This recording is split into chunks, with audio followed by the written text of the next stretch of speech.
Good morning, good afternoon, good evening, good night, all of you. आप सोच रहे होंगे कि गुड मॉर्निंग चल रहा है, गुड नाइट कैसे? क्योंकि कोई बच्चा सुबह देखेगा उसके लिए गुड मॉर्निंग है, कोई दोपहर देखेगा उसके लिए गुड आफ्टरनून है, कोई बच्चा शाम को देखेंगे उनके लिए गुड इवनिंग है ना। तो अलग टाइम नहीं, इसलिए good morning, good afternoon, good evening, good night सब कुछ।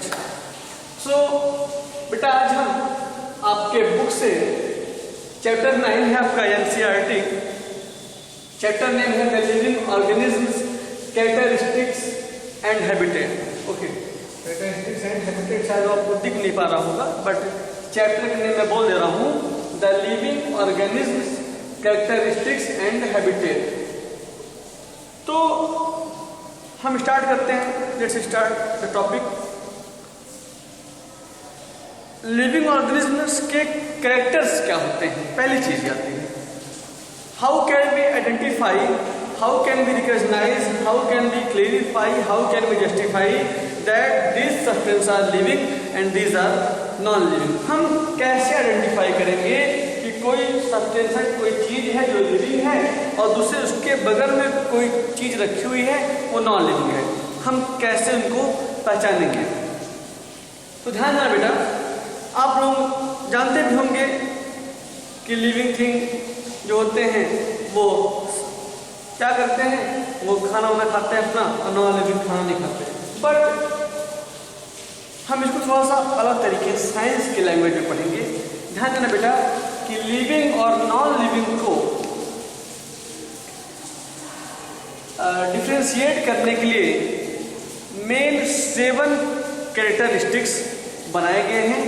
Number first, living thing can respirate but non living thing can not respirate. पहला कि लिविंग थिंग सांस ले सकते हैं बट नॉन लिविंग थिंग सांस नहीं ले सकते। Number second, living things need food to alive. Living things को जिंदा रहने के लिए खाने और पानी की जरूरत पड़ती है, but non living thing do not need to food and water to, ना कि नॉन लिविंग थिंग को खाने और पानी की जरूरत नहीं पड़ती। Okay, living things have a fix life span.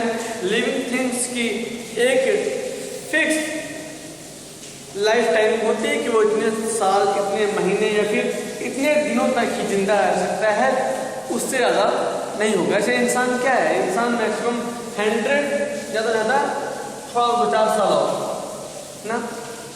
सांप है उसकी फिक्स टाइमिंग, डॉग है उसकी फिक्स टाइमिंग है, ट्री है उसकी फिक्स टाइमिंग है, मॉस्किटो है उसकी फिक्स टाइमिंग है, बट नॉन लिविंग थिंग कोई फिक्स टाइमिंग नहीं है। वैसे देखा जाए तो लिविंग की टाइम नहीं है, कोई इंसान भी मर सकता है, लेकिन एक जो मैक्सिमम जो लास्ट स्टेज हो सकती है वो इतनी तक हो सकती है, उससे ज़्यादा नहीं होगी। ठीक।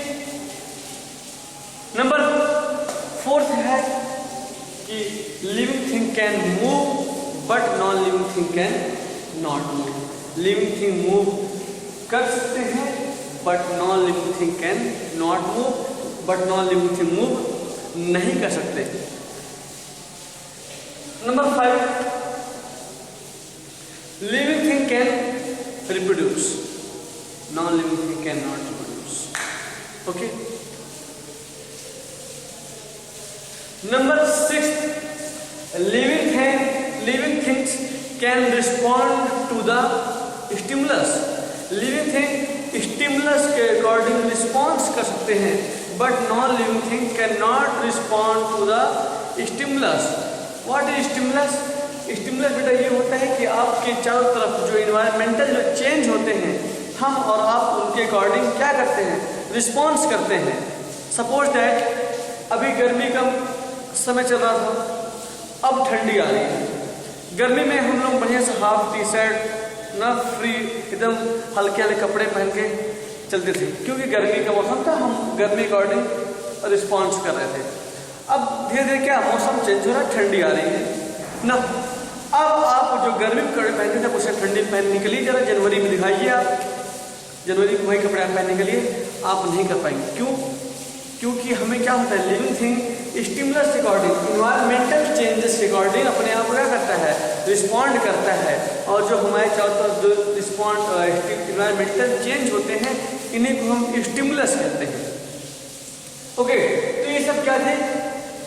Living thing can excrete, living thing अपने वेस्ट प्रोडक्ट को बॉडी के बाहर निकाल सकता है, but non living thing can not excrete, but non living thing अपने वेस्ट प्रोडक्ट को बाहर नहीं कर सकते।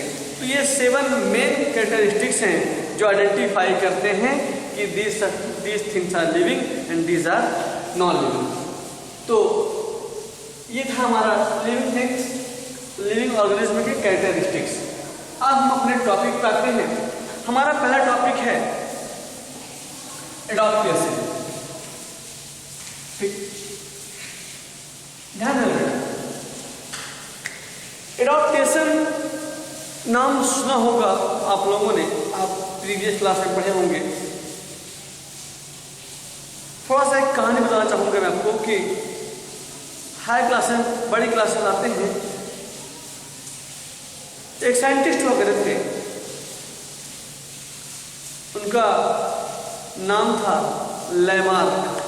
क्या नाम था? लैमार्क नाम था। और एक और साइंटिस्ट हुआ करते थे, उनका नाम था डार्विन। लैमार्क और डार्विन, इन्होंने कहा कि इस अर्थ पर वही एग्जिस्ट होगा, धरती पर वही जिंदा होगा जो इन्वायरमेंट के साथ अपने आप को कन्वर्ट करेगा, जो प्रकृति के साथ, जो नेचर के साथ अपने आप को बदलेगा, वही इस धरती पर रहेगा। जो अपने आप को इन्वायरमेंट के अकॉर्डिंग नहीं कन्वर्ट पाएगा वो इस धरती पर नहीं रहेगा।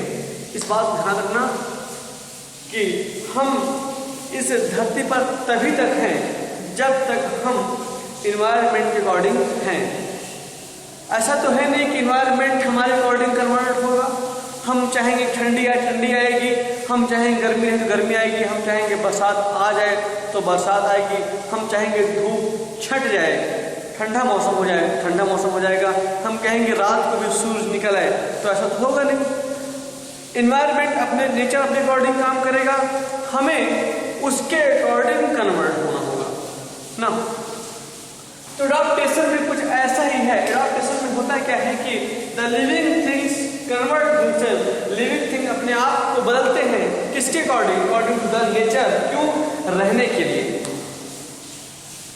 लिविंग थिंग अपने आप को इस अर्थ पर एग्जिस्ट करने के लिए, अपने आप को मेंटेन रखने के लिए, अपने आप को वो नेचर के अकॉर्डिंग क्या करते हैं? कन्वर्ट करते हैं। और इसी प्रोसेस को एडॉप्टेशन कहा जाता है। Okay, and number second point is a habitat. What is habitat? The place where living organisms live are called habitat. एक ऐसा स्थान जहाँ पर कोई जीवित वस्तुएं रहती हैं, जहाँ पर कोई लिविंग थिंग्स अपना निवास बनाते हैं, जहाँ पर लिविंग थिंग्स रहते हैं, उस प्लेस को हैबिटेट कहा जाता है। वो हैबिटेट कुछ भी हो सकता है, वो हैबिटेट वाटर हो सकता है, वो हैबिटेट ट्री हो सकता है, वो हैबिटेट अर्थ हो सकता है, वो हैबिटेट कुछ भी हो सकता है। ध्यान देना कि हैबिटेट को मेनली 2 पार्ट्स में डिवाइड किया गया है। Number first terrestrial habitat and number second aquatic habitat. What is terrestrial habitat? Terrestrial मतलब बेटा अर्थ से रिलेटेड है, ये अर्थ से रिलेट करता है कि द ऑर्गेनिज्म दैट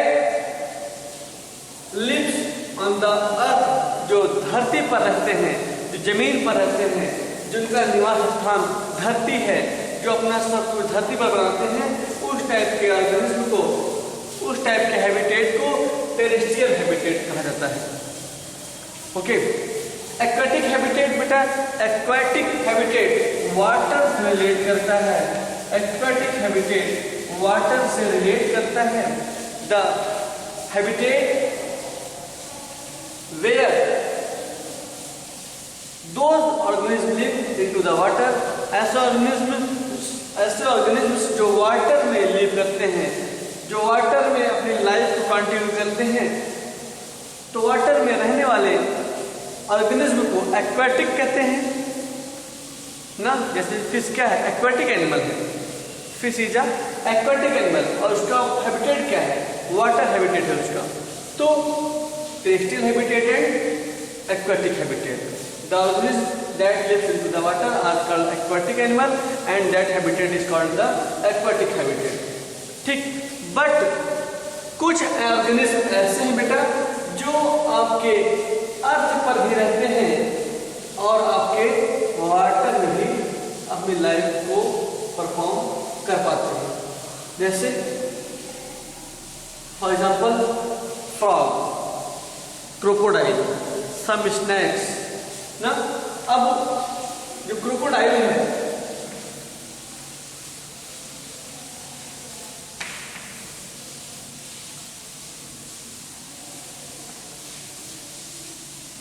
क्रोकोडाइल क्या है, ये कहाँ रहता है, ये आपके वाटर में भी रह सकता है और आपके अर्थ दोनों पे सकता है। वाटर में भी जिंदा रहता है और अर्थ में रहता है। और कौन है आपका फ्रॉग है, देखो फ्रॉग वाटर में भी रहता है, फ्रॉग अर्थ में भी रहता है। तो ऐसे organism that lives water as well as earth, that type of organism are called amphibian. ऐसे ऑर्गेनिज्म जो वाटर और अर्थ दोनों पर लिव करते हैं, अपना घर बना पाते हैं, दोनों जहाँ लाइफ में एग्जिस्ट कर पाते हैं, ऐसे ऑर्गेनिज्म को एम्फीबियन कहा जाता है। Okay, the organism that lives water as well as earth are called amphibian. Okay, ये सब चीजें याद रखना बेटा। बहुत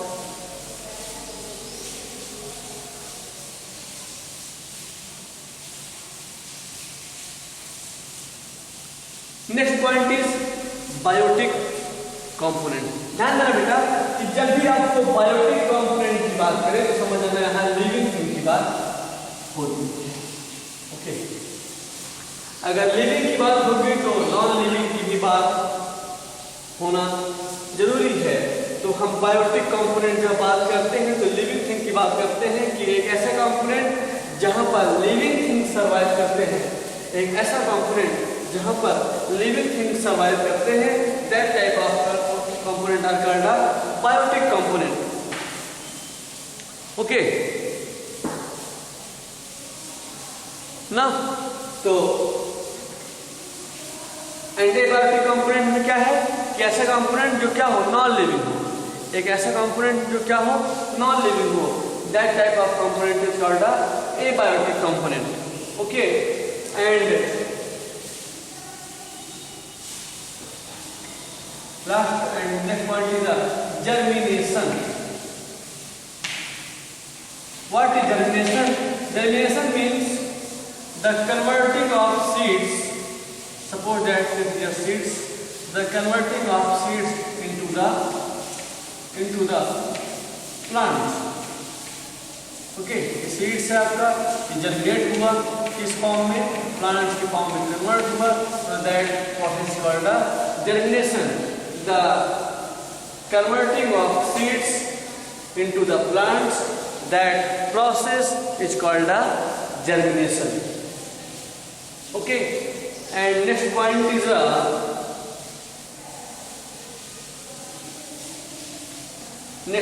is reproduction.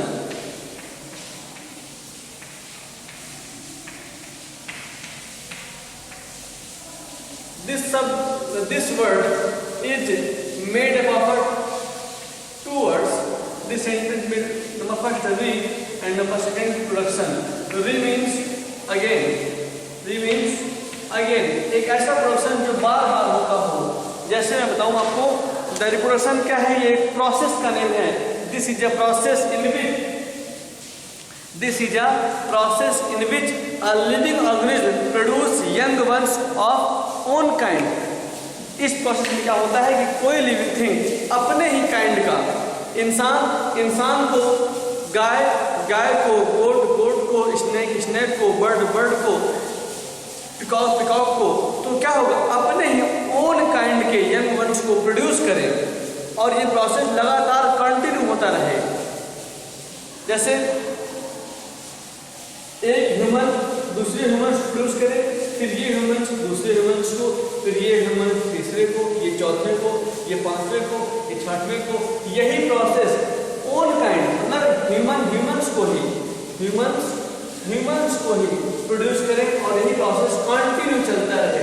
तो दैट प्रोसेस रिप्रोडक्शन, मतलब क्या होगा अगेन, प्रोडक्शन मतलब क्या, दोबारा बार प्रोड्यूस हो रहा है। तो this process is called reproduction.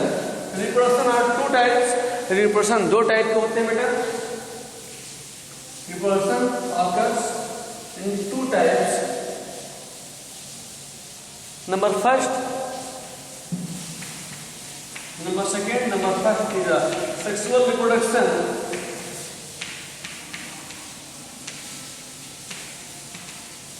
and number second asexual reproduction.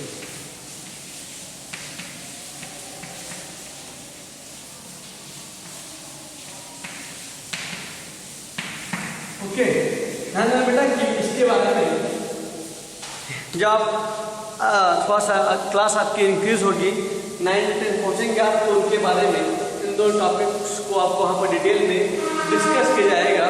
But आप जानते हैं कि reproduction are two type, sexual reproduction and asexual reproduction. इसके बारे में यहाँ पर अभी क्लास में इसके बारे में एक्सप्लेन नहीं किया गया है और ये भी नहीं बताया गया है जो टाइप होते हैं, लेकिन मैंने आपको मेंशन कर दिया कि आप जानते रहें। आगे क्लास में जब आप जाएंगे तो वहाँ पर इसके बारे में आपको डिटेल में इसके बारे में डिस्कस किया जाएगा। हमारा लास्ट टॉपिक है, लास्ट पॉइंट है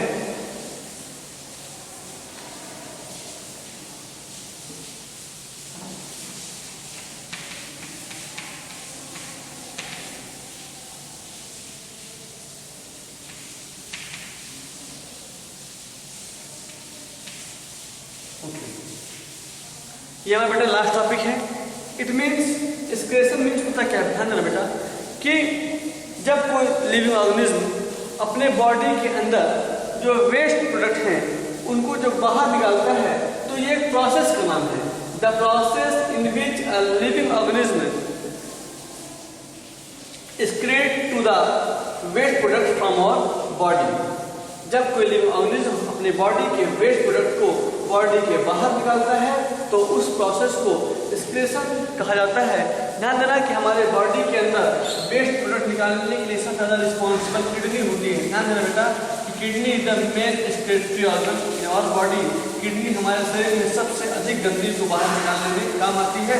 किडनी क्या करती है, हमारे बॉडी के अंदर पाए जाने वाले वेस्ट प्रोडक्ट को यूरिन में कन्वर्ट करके, यूरिन में मिला करके और यूरिन के थ्रू हमारे बॉडी से बाहर कर देती है। ध्यान देना कि वेस्ट प्रोडक्ट के फॉर्म में हम यूरिन भी कह सकते हैं, फेस भी कह सकते हैं, और जैसे हम कौन सी गैस इनहेल करते हैं, ऑक्सीजन इनहेल करते हैं, बट कार्बन डाइऑक्साइड को एक्सहेल करते हैं।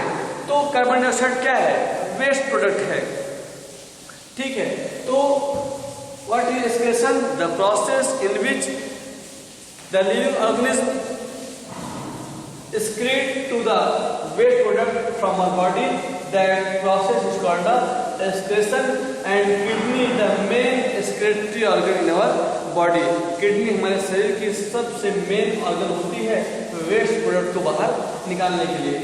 सो ये चैप्टर जो आपका living organism and characteristics and habitat खत्म होता है। नेक्स्ट चैप्टर में आपसे मिलेंगे, चैप्टर 10। Okay, thank you.